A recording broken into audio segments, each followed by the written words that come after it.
những bức thư pháp, những chiếc vòng tay xinh xắn, những bức tranh bằng cúc áo do chính tay các bệnh nhi của Bệnh viện Ca Tân Triều thực hiện, với ước mong đem đến những điều tốt đẹp nhất trong năm mới. Ngày hôm nay có nhiều hoạt động đông vui vì các cô đến chơi với mình thấy ở đây có hoạt động sâu vòng là vui nhất. Và tất cả mọi người đều rất là biết ơn và rất là ấm lòng khi được chia sẻ và với tất cả mọi người những cái tình cảm như thế này. Cùng với đó là các hoạt động biểu diễn xiếc và đặc biệt là khu chợ mua sắm với giá 0 đồng đã tạo nên một cái Tết sớm dành cho các em nhỏ tại nơi đây.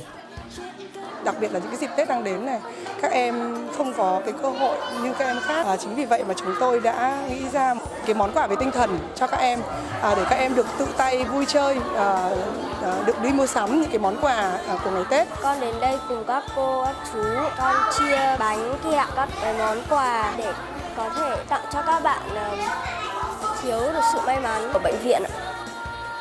Năm mới đến là khoảng thời gian để dành cho những mong ước, những điều tốt đẹp trong năm mới.